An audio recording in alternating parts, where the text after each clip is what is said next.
کیونکہ ہمارا liver function بگڑ چکا ہے، ہم جو کچھ بھی کھا رہے ہیں وہ دوسرے راستے سے باہر نکل رہا ہے۔ میرے بھائیوں، اس بیماری کا نام ہے ڈائریا۔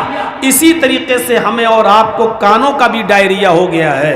ہم ایک کان سے سنتے ہیں قرآن و حدیث کی باتیں اور دوسرے کان سے نکال دیتے ہیں۔ جیسے ڈائریا کے مریض کو کھانا اور پینا اس کی باڈی میں نہیں لگتا، ایسے ہی قرآن و حدیث ہم جو سنتے ہیں وہ ہمیں کوئی اثر نہیں کرتا، اس کا کوئی فرق ہماری زندگی پر نہیں پڑتا۔ ہم ایک کان سے سنتے ہیں اور دوسرے کان سے سنی ہوئی باتوں کو ہم نکال دیتے ہیں۔ آج یہی کنڈیشن آج ہمارے سامنے بھی آ گئی۔ ہمیں غور کرنا پڑے گا ان کے وجوہات پر کہ آخر بات کیا ہے، اثر کیوں نہیں ہو رہا ہے، آخر کیوں ہم ایک کان سے سنتے ہیں اور دوسرے کان سے ہم باہر نکال دیتے ہیں۔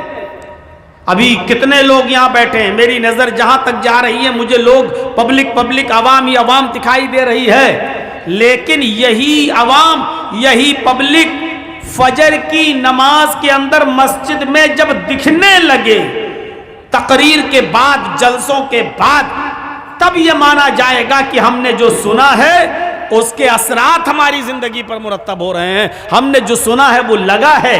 میرے بھائیوں، اور اگر ہم نے سنا اور سن کر یہاں سے نکل گئے اور مسجد میں جو آتے تھے وہ بھی نہیں آئے، ایک صف بھی پوری نہیں ہوئی، مؤذن نے اذان دی، امام اور مؤذن اور 4-5 لوگوں نے مل کے نماز پڑھ لی، تو سمجھ لیجئے میرے بھائیوں، ہم نے ایک کان سے سنا اور دوسرے کان سے نکال دیا، جیسے ہم نے کوئی کھایا اور وہ ہمارے جسم پہ نہیں لگا اور دوسرے راستے سے وہ چیز باہر آ گئی۔ میرے بھائیوں، ہمیں ہماری فطرت میں زندگی ہونی چاہیے، ہماری فطرت میں زندگی ہونی چاہیے۔ اگر فطرت میں زندگی ہو تو ایک بات بھی لگ جاتی ہے، اور اگر فطرت میں زندگی نہ ہو تو پوری زندگی کسی کو دعوت و تبلیغ کرتے رہو، سمجھاتے رہو، بتاتے رہو، چیختے رہو، اس کے سامنے گلا پھاڑتے رہو، کوئی فرق نہیں پڑتا، وہ آدمی جیسا تھا ویسا ہی رہے گا۔ شاید آپ کو معلوم ہوگا، اور مجھے یاد نہیں کہ میں نے کبھی سنایا ہے یا نہیں سنایا، ایک آدمی بیچارہ رکشہ چلاتا تھا، کڑی دھوپ میں محنت کرتا تھا اور اپنے بچوں کے لیے کچھ کما کر بیچارہ شام تک مزدوری کر کے لاتا تھا اور اسی سے گھر میں گزر بسر چلتی تھی۔ ایک دن یہ رکشے والا محنت و مزدوری کر کے جب تھکا ہوا گھر پہ پہنچا، اپنی بیوی سے بولا کہ مجھے کھانا پیش کرو، بہت تیز بھوک لگ رہی ہے، میں محنت و مزدوری کرنے والا آدمی ہوں۔ اس کی بیوی نے ارہر کی دال اس کے سامنے رکھ دی، جو فرائی نہیں تھی، بغیر بگاری ہوئی دال تھی، جس میں تڑکڑ کا نہیں لگا ہوا تھا، ایسی بلا بھگاری ہوئی دال اس کے سامنے پیش کر دی۔ اس آدمی نے ناک اور منہ چڑھایا اور کہا کہ میری بیوی، کم سے کم کچھ تو خیال کرو اپنے شوہر کا، ہم کو ایسی دال کھلا رہی ہو جو بگاری بھی نہیں ہے تم نے، جس میں تم نے تڑکا بھی نہیں لگایا، ایسی اٹھائی اور لا کر دے دی۔ محنت کرتا ہوں، مزدوری کرتا ہوں، صبح سے لے کے شام تک رکشہ کھینچتا ہوں، پیسنجرز کو بٹھاتا ہوں، محنت و مزدوری کا کام کرتا ہوں، میری بیوی اگر اچھا نہیں کھائیں گے تو طاقت کیسے آئے گی میرے اندر، اور تم نے بلا بھگاری ہوئی دال ہم کو دے دی۔ اس کی بیوی نے کہا کہ میرے پیارے شوہر، شکر ادا کرو کہ تمہیں دال بھی مل رہی ہے، شکر ادا کرو کہ تمہیں تازہ روٹی بھی مل رہی ہے، جو میں نے ابھی بنا کر تمہارے سامنے گرم گرم روٹی دی ہے۔ میرے پیارے شوہر، تمہیں اللہ کا شکر ادا کرنا چاہیے کہ تمہیں یہ دال بھی ملی ہے، اگرچہ بلا بھکاری ہوئی ملی ہے لیکن ملی تو ہے۔ تم نے محمد رسول اللہ صلی اللہ علیہ وسلم کی زندگی نہیں پڑھی۔ حضرت عائشہ صدیقہ فرماتی ہیں کہ ما عاش رسول اللہ صلی اللہ علیہ وسلم طعاما قط، کہ اللہ کے رسول صلی اللہ علیہ وسلم نے اپنی پوری زندگی میں کبھی پیٹ بھر کر کھانا نہیں کھایا۔ آپ نے اپنی پوری زندگی میں پیٹ بھر کر کھانا نہیں کھایا۔ تمہیں تو دال بھی مل رہی ہے۔ اللہ کے نبی صلی اللہ علیہ وسلم کا حال تو یہ تھا، حضرت عائشہ فرماتی ہیں کہ ہمارے گھر میں 2 مہینے ایسے گزر جایا کرتے تھے کہ چولہا نہیں جلا کرتا تھا. 2 مہینے ہمارے گھر میں چولہا نہیں جلا کرتا تھا. اے میرے پیارے شوہر، اللہ کا شکر ادا کرو کہ تمہیں تو دال بھی مل رہی ہے، ورنہ ہمارے نبی کا تو یہ حال تھا کہ 2 مہینے گھر میں چولہا تک نہیں جلتا تھا. اس آدمی نے دال روٹی کھانا شروع کر دیا اور اپنی بیوی کی تعریف کرتے ہوئے فرمایا، میری بیوی تم بالکل ٹھیک کہہ رہی ہو، میری بیوی تم نے بالکل صحیح فرمایا. ہم نے یہ باتیں مسجد میں جمعے کے دن مولانا سے خطبے میں سنی تھی کہ اللہ کے رسول صلی اللہ علیہ وسلم کے گھر میں 2 مہینے تک چولہا نہیں جلا کرتا تھا. اور حضرت عائشہ فرماتی ہیں کہ ہمارے نبی نے کبھی پیٹ بھر کے کھانا نہیں کھایا اپنی پوری زندگی میں. میں نے یہ باتیں سنی اور اس آدمی نے، رکشہ چلانے والے نے، دال اور روٹی کھانا شروع کر دیا. میرے بھائیوں، پوری زندگی اس کے سامنے چیخنے کی ضرورت نہیں پڑی اور لمبی چوڑی تقریر کی ضرورت نہیں پڑی. اس کی بیوی نے صرف اس کو ایک حدیث سنائی، اللہ کے نبی کی زندگی کا ایک معمول بتایا اور آپ کی زندگی کے حالات بتائے. اس آدمی نے کھانا شروع کر دیا.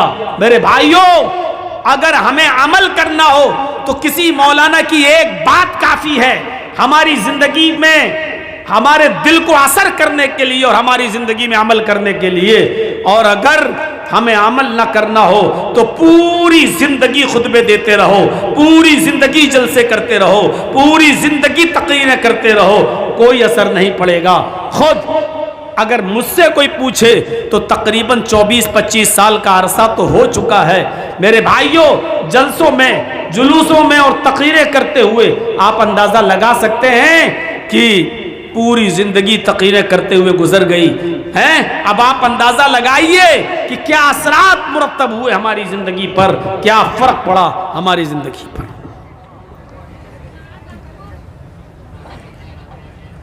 ابو الحاکم حمید الدین قریشی کا نام سنا ہوگا.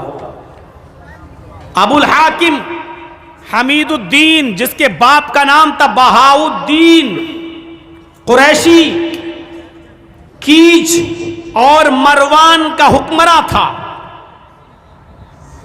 کیچ اور مروان کا حاکم گزرا، بادشاہ تھا، حاکم وقت تھا. اور 21 سال تک اس نے بڑی شاندار حکومت چلائی. اپنے باپ بہاؤالدین کے مرنے کے بعد ابو الحاکم حمید الدین کو جب حاکم بنایا گیا تو 21 سال تک حکومت چلائی. بیچوں بیچ شہر میں، کیچ میں یا مروان میں، اس کا ایک عالی شان باغ تھا، گارڈن. اس باغ کے اندر یہ کبھی کبھی چہل قدمی کے لیے جایا کرتا تھا ابو الحاکم حمید الدین، اور وہاں تھوڑی دیر آرام کیا کرتا تھا. اس باغ کی دیکھ ریکھ کے لیے اس نے ایک لونڈی، ایک خادمہ کو رکھ لیا تھا.